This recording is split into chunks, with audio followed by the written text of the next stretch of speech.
guys, pag-usapan lang natin ang breaking news. Ayon kasi sa balibalita, nakakakilabot na kwento sa Katniel, pipirmahan sila ulit ng kontrata para sa kanilang project na alam nyo naman siguro. Matagal-tagal itong iling ng mga Katniel fans para sa kanilang idolong sina Daniel Padilla at Catherine Bernardo. Na alam niyo naman siguro, di ba? Si Catherine Bernardo, ayaw niya na kasing makasama ang kanyang ex-boyfriend na si Daniel Padilla. Alam niyo naman siguro kung ano ang nangyari noong 2024 nung pumirma si Catherine Bernardo ng kontrata sa ABS-CBN. Pinabago niya ang kontrata. Ayaw na ayaw niyang makasama si Daniel Padilla kahit nasa endorsement, teleserye, or movie pa. O kahit na ano pa man ang trabahong ibigay kay Catherine Bernardo at Daniel Padilla. Ayaw na ayaw ni Catherine Bernardo.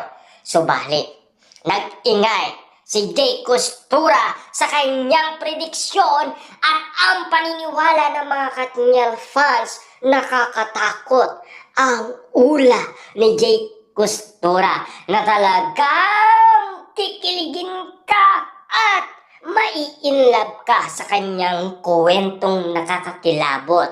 Tila hanggang ngayon kasi buhay na buhay pa rin ang pagmamahalan ni Daniel Padilla at Catherine Bernardo dahil ula ng mga tatlong expert dahil usap-usapan ngayon tila magkakabalikan sina Daniel Padilla at Catherine Bernardo at lalong-lalo na sila ay magpapakasal din, di ba? Dahil yan kasi ang pangako noon ng Katniel. Siyempre noon kasi nauusog lang.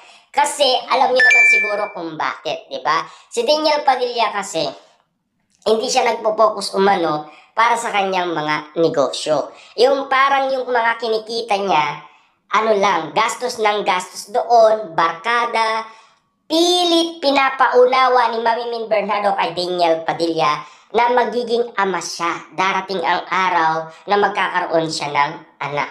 Tila naisipan ni Daniel Padilla lahat ng mga unawa ng pamilyang Bernardo, lalong-lalo na si Catherine Bernardo. Yan ang gusto niya sa isang lalaki na talagang may dating tiwala sa kanyang sarili. At lalong-lalo na nagpo-focus na ngayon si Daniel Padilla sa mga negosyo. Diba? Na talagang yan ang usap-usapan noon, 2023. Yan kasi ang balita umano ni Christopher Min sa atin. Diba?